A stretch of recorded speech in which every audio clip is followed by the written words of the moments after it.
ముఖ్యంగా ఒక్క సిరా చుక్క 1,00,000 మెదళ్లకు కదలిక అని చెప్పారు కాళోజీ గారు.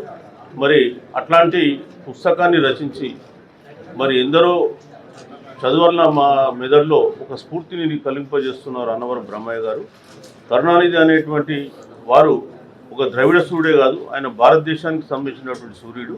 ఈరోజు తమిళనాడు రాష్ట్రము అన్ని రంగాల్లో ముందుంటుందంటే అగ్రగామిగా ఉంటుందంటే మరి కరుణానిధి లాంటి వాళ్ళు చేసినటువంటి సేవలు ఎంతగానో మనం గుర్తుపెట్టుకోవాల్సిన అవసరం ఉంది.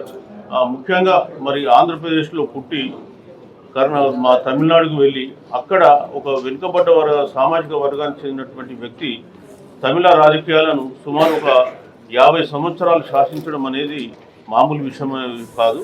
మరి ఆయన ఒక కేవలం రాజకీయ నాయకుడే కాదు, అనేకమైనటువంటి పుస్తకాలు రాయడంతో పాటు ముఖ్యంగా సినిమాలో ఆయన రాసినటువంటి డైలాగులు, స్క్రీన్ ప్లే ఈరోజు కూడా అందరినీ కూడా ప్రోత్సహిస్తూ ఉంటాయి.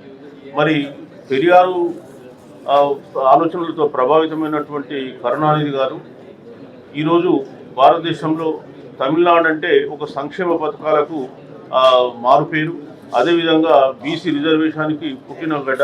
మరి ఆ విధంగా మలచడానికి కరుణానిధి గారు ఎంతగానో కృషి చేశారు. మరి ఈ పుస్తక విడుదల సందర్భంగా ముఖ్యంగా ఆంధ్రప్రదేశ్ బీసీ ఇంటలెక్చువల్ ఫోరం సన్నాహక సమావేశాన్ని ఏర్పాటు చేసినటువంటి మిత్రులు, అదేవిధంగా ఈనాటి కార్యక్రమ అధ్యక్షులు రవీంద్రనాథ్ బాబు గారికి, అదేవిధంగా ఈ కార్యక్రమంలో ముఖ్య అతిథిగా పాల్గొంటున్నటువంటి మాజీ డీజీపీ పూర్ణచంద్రరావు గారికి కూడా ప్రత్యేకంగా అభినందనలు. ముఖ్యంగా ఆంధ్రప్రదేశ్ రాష్ట్రంలో ఒక బీసీ ఇంటలెక్చువల్ ఫోరం అనేది ఏర్పడడం సంతోషకరమైన విషయం. దీని కొరకు విశేషంగా మన పూర్ణచంద్రరావు గారు కృషి చేయడం జరిగింది. సో ఈ ఫోరం ద్వారా రాబోయే కాలంలో ఆంధ్రప్రదేశ్లో పనిచేస్తున్నటువంటి బీసీ సంఘాలన్నింటినీ కూడా సమన్వయపరిచి రేపు వాళ్ళందరూ కూడా ఏ విధంగా ఒక కామన్ స్ట్రాటజీతో ముందుకు పోవాలి, ఏ విధంగా మరి ఆంధ్రప్రదేశ్లో గతంలో జరిగిన కులగణన రిజల్ట్స్ బయటకు రావాలి, స్థానిక సంస్థల్లో రిజర్వేషన్లు, అదేవిధంగా ఇతరత్ర రిజర్వేషన్లు పెంపడంతో పాటు రాజ్యాధికారాన్ని ఏ విధంగా అంతిమంగా అందుకోవాలనేటువంటి దాని గురించి వీళ్ళు చర్చించి తగు ప్రణాళికలు తయారు చేసి ముందుకు పోతారని చెప్పి ఆశిస్తున్నాం.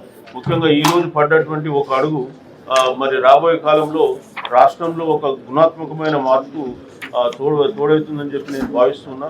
1000 యోజనాల మన ప్రయాణమైన ఒక అడుగుతోటే సాధ్యమన్నట్ట మరి ఈరోజు ఒక అడుగు వేయడం జరిగింది. మరి అడుగు ద్వారా రాబోయే కాలంలో మరి 1000 మైళ్ళ 1,00,000 మైళ్ళ ఎన్ని మైళ్ళు అయినప్పటికీ కూడా దాటి మరి ప్రయాణించి బీసీలకు రాజ్యాధికారాన్ని చేపట్టే దిశగా ఇది పనిచేస్తుందని చెప్పేసి నేను భావిస్తున్నాను.